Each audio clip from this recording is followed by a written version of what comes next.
है सन 1999 की। उत्तर प्रदेश का एक ज़िला है बुलंदशहर और एक ज़िला अलीगढ़। दरअसल अलीगढ़ और बुलंदशहर को जोड़ने के लिए एक रोड बनाई गई है, नेशनल हाईवे 91। एक दिन हाईवे के किनारे एक लड़की सड़क के किनारे रो रही थी और उसी समय एक व्यक्ति वहां से निकल रहा था।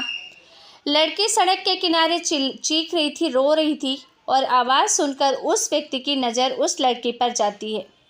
वो वहाँ पहले आसपास देखता है, लेकिन उसे वहाँ कोई भी बड़ा नहीं दिखता।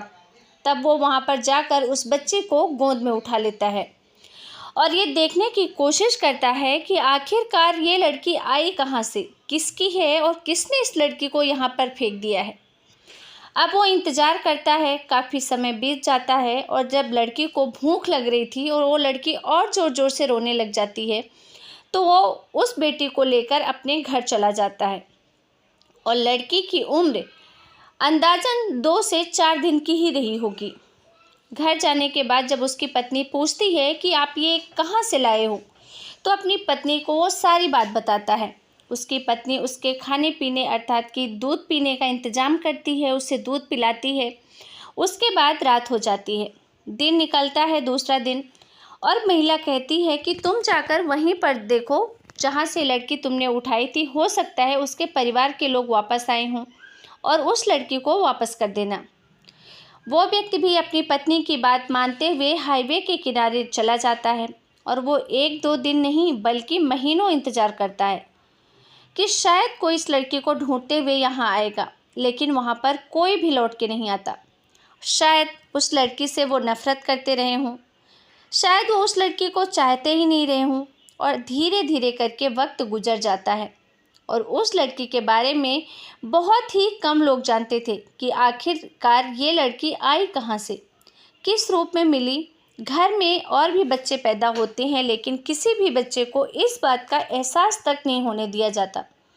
और सबसे बड़ी बात तो ये है कि खुद उस लड़की को भी ये नहीं पता, ये एहसास नहीं होने दिया जाता कि वो लड़की उन्हें कहाँ से मिली थी।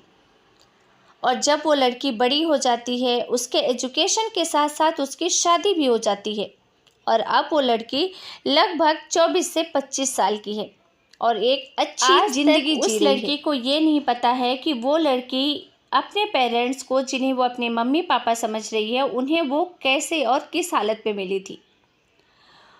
दोस्तों, इसी कारण से इस कहानी में उस लड़की और उसके पेरेंट्स का भी नाम नहीं बताया जाएगा, क्योंकि ये उनके साथ गलत होगा, उनकी ज़िंदगी पर इम्पैक्ट डालेगा।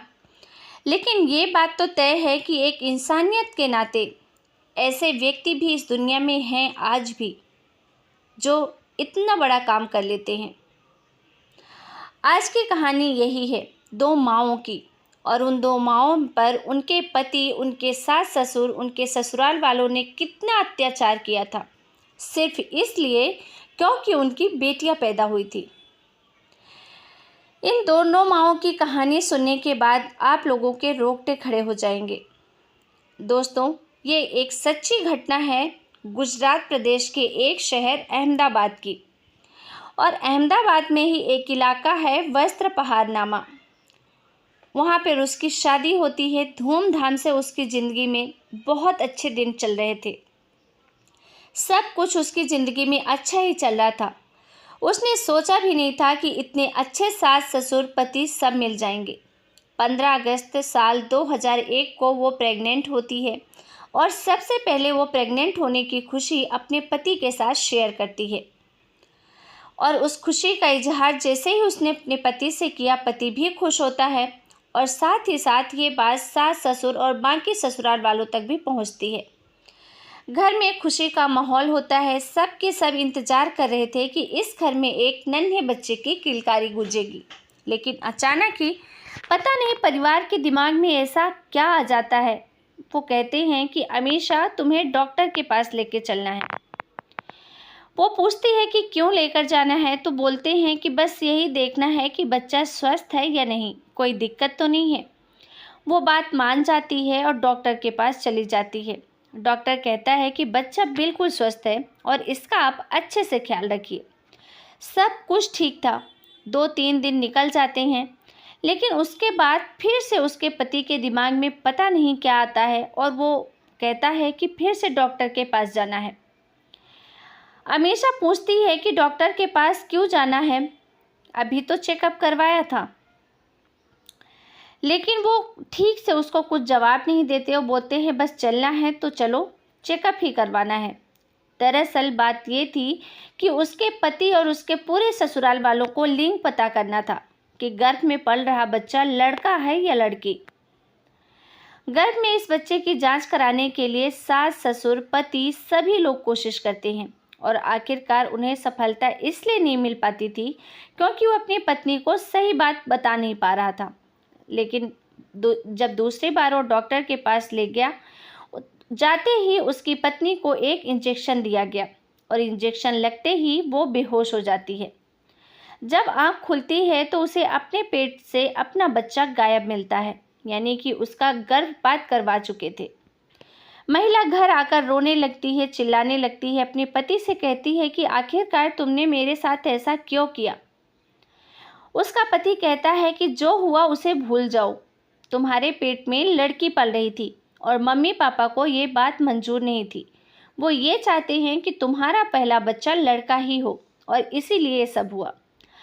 खैर तुम परेशान मत हो, भगवान ने चाहा तो हमारी गोद फिर से जल्दी भर जाएगी।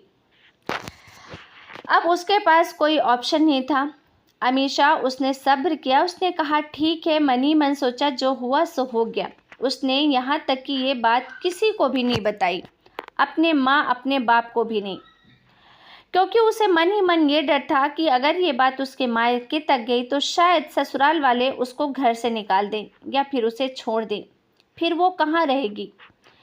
परेशान होकर अपना जो भी उसने रोया धोया, लेकिन फिर भी उसने अपने आप को समझाकर अपने आप को वहाँ पे एडजस्ट किया। इसके साथ साथ वक्त बीतता जाता है और कुछ वक्त के बाद वो फिर से प्रेग्नेंट हो जाती है। फिर से वो पति के साथ शेयर करती है और पति फिर से जांच कराने के बहाने उसी तरकीब से वहाँ ले जाता है जैसा कि उसका पहली बार हुआ था और ठीक वैसा ही दूसरी साथ भी उसके बच्चे को गिरा दिया जाता है। वो बेचारी बहुत रोती बिलखती है लेकिन वो कुछ कर नहीं सकती थी और इसी तरीके से 2 बार ही नहीं, तीसरी बार, चौथी बार, 5वीं बार, यहाँ तक कि 6ठी बार लगातार उसके साथ ऐसा हो रहा था। अब तक उसके ससुराल वालों ने 6 बच्चों को पेट में ही मार डाला था। जैसे ही उन्हें पता चलता था कि गर्भ में पल रहा बच्चा बेटी है, उसे वो गिरा देते थे और डॉक्टर भी इस बात के लिए उनसे अच्छी खासी रकम भी लेते थे। और जब कभी हॉस्पिटल पहुंचते तो जो डॉक्टर साहिबा थी वो कहती थी जय श्री कृष्णा या जय माता दी। अगर लड़का हुआ तो जय श्री कृष्णा और अगर लड़की हुई तो जय माता दी। तो हर बार उधर से यही आवाज़ आती कि जय माता दी। और 7वां बच्चा अब उसके पेट में पल रहा था। अमीषा ने सोचा कि इस बच्चे को वो किसी कीमत पर नहीं मरने देगी और वो यहाँ अपने ससुराल से किसी भी तरीके से बहाना करके अपने मायके चली जाती है।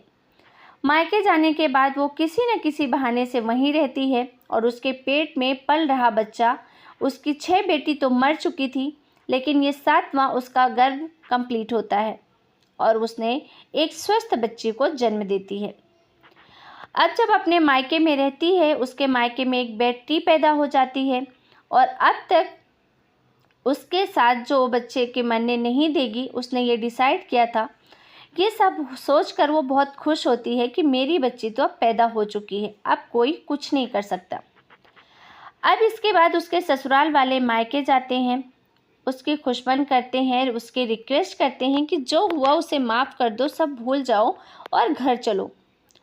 कुल मिलाकर उसको बहला फुसलाकर वो अपने घर ले आते हैं, यानी कि अमीषा को उसके ससुराल ले आते हैं।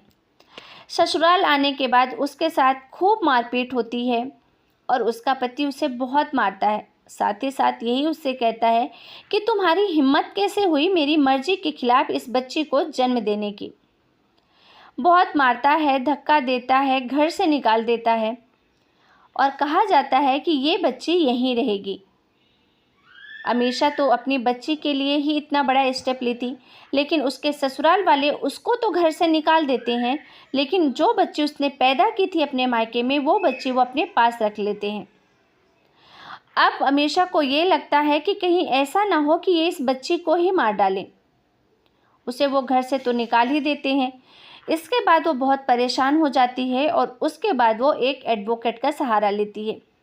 उनसे कहती है कि मुझे सिर्फ मेरी बेटी चाहिए और कुछ नहीं। लेकिन जब ससुराल वालों के पास ये बात जाती है तो ससुराल वाले साफ साफ कहते हैं कि बेटी इसको एक शर्त पे मिलेगी, यदि ये हमें तलाक दे देगी।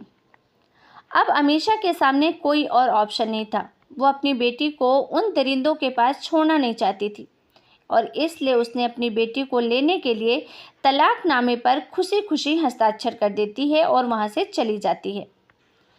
मायके में ही रहकर अब अपनी बेटी की परवरिश करती है और अगर हम आज बात करें तो वो आज लगभग 20 साल की लड़की है, एक अच्छी ज़िंदगी भी जी रही है।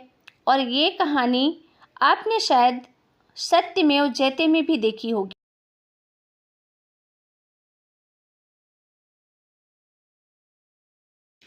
पति से अलग होने के बाद अमीषा याग्निक अपनी बेटी के सहारे अपनी ज़िंदगी गुजारने लगती है और साथ ही वो एक कॉल सेंटर में जॉब भी करने लगती है और उसके बच्चे भी एक अच्छी ज़िंदगी जी रहे हैं। दोस्तों, दुनिया में कई तरीके के लोग होते हैं। एक आसमीन और परवीन भी महिलाएं ही थी जिन्होंने अपने बच्चे के लिए कितना कुछ सहा, कितनी मार पिटाई सही, कितने टॉर्चर झेले।